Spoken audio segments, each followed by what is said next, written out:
భక్తి సమాచారం. వాట్సాప్ ఛానల్లో జాయిన్ అవ్వండి. అన్ని విశేషాలు ఎప్పటికప్పుడు తెలుసుకోండి. గురుగారు, మీరు ప్రముఖులైనటువంటి వారు పివి నరసింహారావు గారు కానీ, అటల్ బిహారీ వాజ్పేయి గారు కానీ, వారి సమక్షంలో కూడా మీరు ఎంతో అద్భుతంగా అవధానం చేసి మెప్పు పొందారు.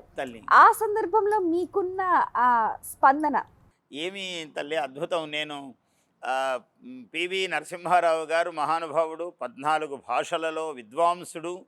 ఆయన అవధానాన్ని అవధానిని అంత ప్రశంసిస్తూ 3 గంటలు కూర్చున్నారు సభలో. మహానుభావుడు కూర్చుని నేను అవధానినే, కానీ అందరికీ అవధానం అబ్బదు, వారికే వచ్చింది అని అలా ప్రశంసించారు మహానుభావుడు.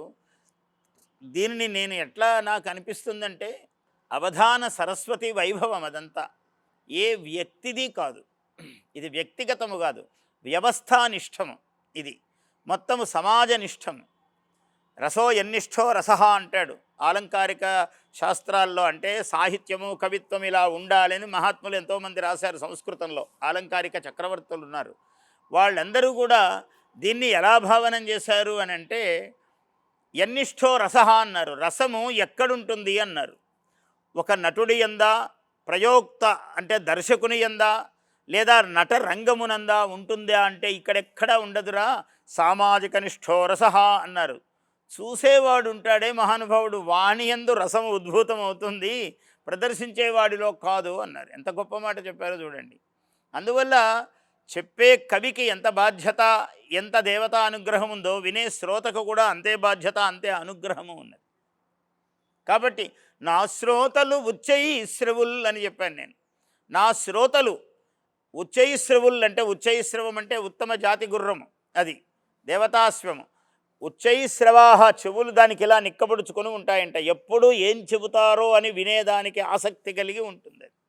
కాబట్టి నా శ్రోతలు ఉచ్చైశ్రవుల్ అన్నాను. అలా ఉచ్చైశ్రవసో అశ్వము. ఎందుకు అంటే సమాజహితమైనటువంటిది.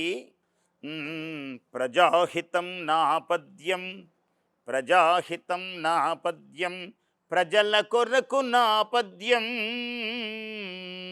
ప్రజాహితము నా పద్యం, ప్రజల కొరకు నా పద్యం. తెలుగు జనుల గుండెలలో, తెలుగు ప్రజల గుండెలలో అమృత రసం నా పద్యం. భారతీయ మహామహా సరస్వతికి, భారతీయ మహామహా సంస్కృతికి అనితర రస నైవేద్యం, అనితర రస నైవేద్యం. అలా తల్లి. బాగుంది. అసలు మనం గమనిస్తే కూడా తెలుగు భాషే కనుమరుగైపోతుంది. ఈ సందర్భంలో, ఈ నేపథ్యంలో ఈ అవధానం కానివ్వండి, అంటే ఈ పదాలపైన, ఈ అక్షరాలపైన ఈ స్పష్టత, స్వచ్ఛత ఇంకా మెరుగైన రీతిలో ముందుకు తీసుకెళ్ళడానికి ఏ విధంగా కృషి చేస్తే బాగుంటుందంటారు? అంటే ప్రజల్లో ఇంకా ఎటువంటి అవగాహన రావాలి అంటే, ఇటువంటి ఈ సంప్రదాయం ఇంకా 10 కాలాల పాటు ముందు తరాల వారికి అందాలి అని అంటే ఎటువంటి చర్యలు తీసుకోవాలంటారు? పిల్లలు ఇవాళ చాలా సూక్ష్మగ్రాహులు తల్లి. పిల్లలు మన తరము కన్నా గొప్ప తరమే.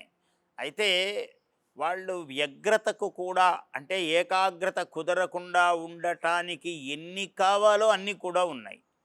అందువల్ల మనము ఎక్కువగా ఇప్పుడు మాకు అవధాన సరస్వతి పీఠంలో ప్రతిరోజు మాకు ఈ చుట్టుపట్టు స్కూళ్ళ నుంచి విద్యార్థులు వస్తారు, పాఠశాలల నుంచి. పద్యము ఎలా పలకాలో, పద్యము చూడండి. వాసన లేని పువ్వు, ఉతవర్గము లేని పురము, భక్తి విశ్వాసము, ఇలా చెప్పామనుకోండి ఆకర్షణ ఉండదు. వాసన లేని పువ్వు, బుధవర్గము లేని పురంబు, భక్తి విశ్వాసము లేని భార్య, గుణవంతుడు గాని కుమారుడున్, సదభ్యాసము లేని విద్య, పరిహాసము లేని రసప్రసంగమున్, గ్రాసము లేని కొల్వు, పొరగాని విపెమ్మయ సింగధీమణి అన్నామనుకోండి. దానికి ఒక రసరమ్యత, శృతిపేయత్వం వస్తుంది. ఆ లక్షణం. దీన్ని మనము రామ విశాల విక్రమ పరాజిత భార్గవ రామ అలా చెప్పటములో ఒక వైవిధ్యం ఉంటుంది. ఎందుకంటే ఛందస్సు అది. దాని యొక్క తీరు, దాని నడక, అందులో సంగీతం ఉంది, అందులో సారస్వతం ఉంది, అందులో లయ ఉన్నది. దీనిని మనము నేర్పించాలి. నా ప్రతి అవధానములోనూ నా తపన ఇదే, ప్రతి పద్యములోనూ నా తపన అదే. ఇది నేర్పిస్తే పిల్లలకు పట్టుబడుతుంది. అందుకని నేను పిల్లలకు అలా నేర్పిస్తూ ఉంటాను. కొన్ని వేల మంది నా దగ్గర చదువుకున్న పిల్లలు ఉన్నారు. వాళ్లకు మనం ఆసక్తిగా చెప్తే ఎన్ని ఆటంకాలు ఉన్నా సరే చెప్తారు వీళ్ళు. భండన భీముడు ఆర్త జనబాంధవుడు ఉజ్వల బాణతూణ కోదండ కళా ప్రచండ భుజతాండవ కీర్తికి రామమూర్తికిన్ రెండవ సాటి దైవమిక లేదను చున్గడ కట్టి భేరికా దండద దండ దండని నదమ్ముల జాండము నిండ మత్తవేదండము నెక్కి చాటదను దాశరథీ కరుణాపయోనిధి. అద్భుతం. చెప్పామనుకోండి తల్లి, పిల్లలు నరనరాలు నాడీ మండలం కదులుతుంది. అసలు మీరు చెప్తూ ఉంటే శ్రీరామచంద్రుడు కళ్ళ ముందు సాక్షాత్కరిస్తున్నాడు అన్నట్టుంది. అది నేను చెప్పిన గొప్పతనము కన్నా రాసిన రామభక్తుడైన మహానుభావుడు గోపన్న రామదాసు ఎంత భక్తితో రాశాడు తల్లి. దాన్ని కదా మనం ఆవిష్కరించాలి. ఇవాళ పిల్లవాడికి ఏం అందించాలి? ఆ రామదాసు, ఆ పోతన్న, త్యాగరాజస్వామి, ఒక తిక్కన, ఒక నన్నయ, ఒక నాచన సోముడు, ఈ మహాత్ములందరూ రాసినవి కదా మనం అందించాలి ఈ జాతికి. ఆ ప్రయత్నము ఇంకా చేస్తున్నాము తల్లి. గురుతరంగా జరుగుతుంది. మహాత్ములందరూ దీనికి బాసటగా నిలబడతారు అని నా నమ్మకము. దానికి ఈ పద్మశ్రీ పురస్కార సందర్భము కూడా ఒక ప్రేరణాత్మకమైన సన్నివేశముని తీసుకుంటుంది అని నేను భావిస్తున్నాను తల్లి. ఈ పద్మశ్రీ పురస్కారం అనేది మీకు ఇంకా బాధ్యతను మరింతగా పెంచింది. చాలా పెంచింది కదమ్మా. తప్పకుండా గమనిస్తే చాలా మంది రాస్తూ ఉంటారు. రాసిన వారు పాడలేరు, పాడిన వారు రాయలేరు. అవి కాకుండా అవధానం, అసలు సకల కళలను కూడా మీరు అవపాసన పట్టేశారు. అంటే మీకు ఎప్పుడైనా అవధానం చేస్తున్న సందర్భంలో క్లిష్టమైన పరిస్థితులు ఏమైనా ఎదురయ్యాయా? ఉంటాయి తల్లి. ఎప్పుడూ కూడా అడిగే ప్రశ్నల్లో కొంచెం కాఠిన్యము ఉండేవి ఉంటాయి. అంటే పండితులు కనపడ్డంత సామాన్యంగా ఏం ఉండరు కదా. చాలా కష్టపెడితే ఎట్లుంటుంది అని ఆలోచిస్తారు. అది మంచిదే. ఎందుకంటే ఒరిపిడి పెడితేనే బంగారము రత్నము ప్రకాశిస్తుంది. అందువల్ల ఒరిపిడి తగలవలసిందే. కవితారత్నము, కవితా స్వర్ణము అప్పుడే ప్రకాశిస్తుంది.